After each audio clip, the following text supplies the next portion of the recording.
Hello everyone, welcome to এডুটাচ। আজকের ভিডিওতে তোমাদের সবাইকে স্বাগত জানাই। আশা করছি তোমরা সকলে ভালো আছো, সুস্থ আছো এবং পিএসসি ক্লার্কশিপ পার্ট 2 পরীক্ষা তোমাদের ভালো হয়েছে। আজকের ভিডিওতে এর পরবর্তী যে টাইপিং টেস্ট হতে চলেছে বা কম্পিউটার প্রফিসিয়েন্সি টেস্ট হতে চলেছে ক্লার্কশিপ পরীক্ষার জন্য, এই পরীক্ষা সংক্রান্ত টাইপিং টেস্ট সংক্রান্ত কয়েকটা প্রশ্ন তোমরা আমাদেরকে করেছিলে, তার উত্তর দেওয়ার চেষ্টা করব আজকের ভিডিওর মাধ্যমে। আশা করছি আজকের ভিডিওটা দেখার পর তোমাদের মনে আর কোনো ডাউট বা কোয়ারিজ থাকবে না। ভিডিও শুরু করার আগে তোমরা যদি আমাদের চ্যানেলে প্রথমবার এসে থাকো, আমাদের ভিডিওস তোমাদের যদি ভালো লাগে অবশ্যই তোমরা সাবস্ক্রাইব করতে পারো এবং পাশে থাকা নোটিফিকেশান বেলটি প্রেস করে দেবে রেগুলার আপডেট পাওয়ার জন্য। এছাড়া তোমরা আমাদের সাথে টেলিগ্রামে যুক্ত হতে পারো। প্রত্যেকটা ক্লাসের পিডিএফ টেলিগ্রামে দেওয়া হয় এবং পরীক্ষা সংক্রান্ত যে কোনো খুঁটিনাটি তথ্য কিন্তু টেলিগ্রামে শেয়ার করা হয়। টেলিগ্রাম চ্যানেলের লিঙ্ক থাকবে নিচে, তোমরা কিন্তু সেখানে গিয়ে যুক্ত হতে পারো আমাদের সাথে। তাহলে চলো দেরি না করে আজকের ভিডিওটা শুরু করা যাক। সবার প্রথমেই যেটা অনেকেই আমার কাছে জানতে চেয়েছিল এবং আমি ইউটিউবেও বেশ কয়েকটি ভিডিও দেখেছি, যে ভিডিওগুলোতে কিন্তু ভুল ইনফরমেশান দেওয়া হচ্ছে টাইপিং সার্টিফিকেট নিয়ে বা কম্পিউটার প্রফিসিয়েন্সি যে সার্টিফিকেট, এটা কি লাগবে? দেখো, ক্লার্কশিপের যে অফিসিয়াল নোটিফিকেশান যেটা 2019 সালে বেরিয়েছিল, সেই নোটিফিকেশানটা আমি পুরোটা খুঁটিয়ে খুঁটিয়ে পড়েছি। সেখানে কোনো জায়গায় কিন্তু বলা নেই যে টাইপিং সার্টিফিকেট লাগবে বা কম্পিউটার সার্টিফিকেট লাগবে।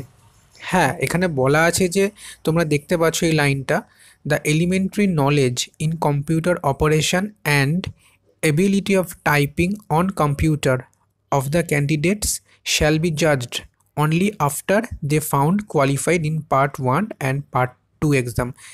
মানে তোমাদের কম্পিউটার টাইপিং এবং কম্পিউটার যে অপারেশনগুলো সেগুলো তখনই পরীক্ষা করা হবে যখন তোমরা পার্ট 1 এবং পার্ট 2 কোয়ালিফাই করবে। এখানে তো সার্টিফিকেটের কোনো কথা মেনশন করা নেই যে টাইপিং সার্টিফিকেট লাগবে বা অন্য কোনো সার্টিফিকেট লাগবে। তবে এমন অনেকেই আছো যে যাদের শুধুমাত্র বেসিক সার্টিফিকেটের কোর্স আছে, যেটা 6 মাসের সার্টিফিকেটের কোর্স, যুব কম্পিউটার থেকে হোক বা অন্য যে কোনো জায়গা থেকে হোক, ওই সার্টিফিকেটটা আছে। এছাড়া আলাদা করে কিন্তু আর কোনো সার্টিফিকেট লাগবে না, টাইপিং সার্টিফিকেটও লাগবে না। আর তোমরা অন্যান্য ভিডিওতে যেসব সার্টিফিকেটের কথা শুনছো সেরকম কোনো সার্টিফিকেট লাগবে না, ওই কম্পিউটারের বেসিক সার্টিফিকেটই যথেষ্ট। এমনকি এখানে কিন্তু বেসিক সার্টিফিকেট যে লাগবে সেটাও মেনশন করা নেই, সেটাই আমি বললাম। তো সার্টিফিকেট নিয়ে কিন্তু ঘাবড়ানোর কোনো কারণ নেই। তো এই গেল সার্টিফিকেটের ব্যাপার। আশা করছি সার্টিফিকেট নিয়ে আর কোনো ডাউটস, কোনো সন্দেহ বা কোনো জিজ্ঞাসা তোমাদের থাকবে না। তাও যদি মনে কোনো প্রশ্ন থাকে তোমরা অবশ্যই কমেন্ট করো আমাকে। এর পরের বিষয় হলো, এই যে টাইপিং টেস্ট পরীক্ষাটা হবে এর ধরন কেমন। দেখো, এটা 10 মিনিটের একটা অন স্ক্রিন টাইপিং টেস্ট হবে। অন স্ক্রিন বলতে কম্পিউটার স্ক্রিনে সফটওয়্যারের মাধ্যমে টাইপিং টেস্ট হবে। স্ক্রিনেই লেখা থাকবে, সেটা দেখে দেখে টাইপ করতে হবে। অনেকের মনে একটা প্রশ্ন ছিল যে আমাদের পাশে কোনো হার্ড কপি থাকবে বা কোনো পেপার থাকবে যেটা দেখে আমাদের কম্পিউটারে লিখতে হবে, না অন স্ক্রিনে হবে। তো এটা কিন্তু on screen typing test, computer স্ক্রিনেই লেখা ফুটে উঠবে, সেগুলো দেখে দেখে কিবোর্ডের মাধ্যমে টাইপ করতে হবে এবং পুরো পরীক্ষাটা হবে 10 মিনিটের। এবং তোমাদের যে 10 মিনিটের পরীক্ষাটা হবে তার আগে তোমাদের 2 মিনিটের একটা ডেমো পরীক্ষা হবে। কিবোর্ডের কীগুলো সব ঠিকঠাক করে কাজ করছে কি না, কম্পিউটারে যে সফটওয়্যারের ইন্টারফেস সেটার সাথে ফ্যামিলিয়ার হওয়ার জন্য তোমাদের প্রথমে 2 মিনিটের একটা ডেমো পরীক্ষা হবে, তারপরে 10 মিনিটের টাইপিং টেস্ট হবে। এবং যারা ইংলিশ ল্যাঙ্গুয়েজ চুজ করেছিলে টাইপিংয়ের জন্য, তাদের মিনিমাম স্পিড রিকোয়ার্ড হচ্ছে 20 ওয়ার্ডস পার মিনিট এবং বাংলার জন্য হচ্ছে 10 ওয়ার্ডস পার মিনিট। এটা হচ্ছে মিনিমাম। তবে তোমরা যখন বাড়িতে প্র্যাকটিস করবে 20 ওয়ার্ড মাথায় রেখে কিন্তু করবে না, চেষ্টা করবে যেন তোমাদের স্পিড মিনিমাম 25+ হয়।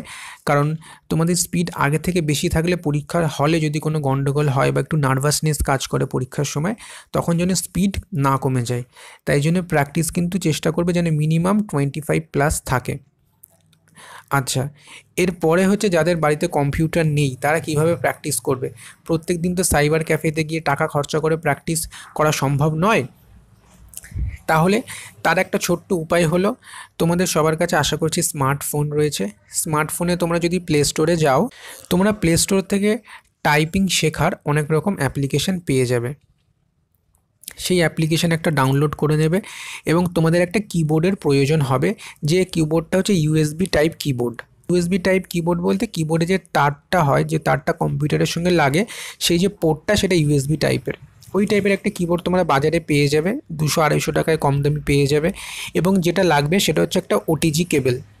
ওই ওটিজি কেবিলটার মাধ্যমে তোমরা কিবোর্ডটা কিন্তু ফোনের সঙ্গে অ্যাটাচ করতে পারবে এবং তোমরা ফোনে অ্যাপ্লিকেশান ডাউনলোড করে ফোনেই টাইপিং প্র্যাকটিস করতে পারবে।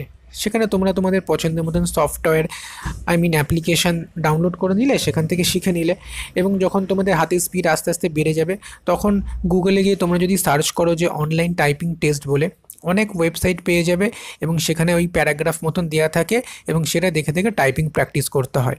ওরকম অনলাইন টাইপিং টেস্ট করলে তোমরা একটা ইভ্যালুয়েট করতে পারবে যে তোমাদের স্পিড কতটা বাড়লো, এখন স্পিড কত, অ্যাকিউরেসি কত, এই জিনিসগুলো। এবং টাইপিং টেস্টের ক্ষেত্রে কিন্তু অ্যাকিউরেসি খুব ম্যাটার করে, খুব বেশি ভুল করলে কিন্তু তখন প্রবলেম হতে পারে। তাই জন্য অ্যাকিউরেসি মেনটেন করে টাইপিং করাটা কিন্তু খুব জরুরি। তো এই জিনিসগুলো কিন্তু ফলো করতে হবে টাইপিংয়ের জন্য। এই বিষয়গুলোই ডিসকাস করার ছিল আজকের ভিডিওতে তোমাদের সাথে। আশা করি তোমরা নতুন কোনো ইনফরমেশান জানতে পেরেছো এবং ভিডিওটি তোমাদের ভালো লেগেছে। যদি ভালো লাগে ভিডিওটি লাইক করো, তোমাদের বন্ধুদের সাথে শেয়ার করো। খুব তাড়াতাড়ি দেখা হচ্ছে নতুন একটি ভিডিও নিয়ে। Till then, God bless, take care.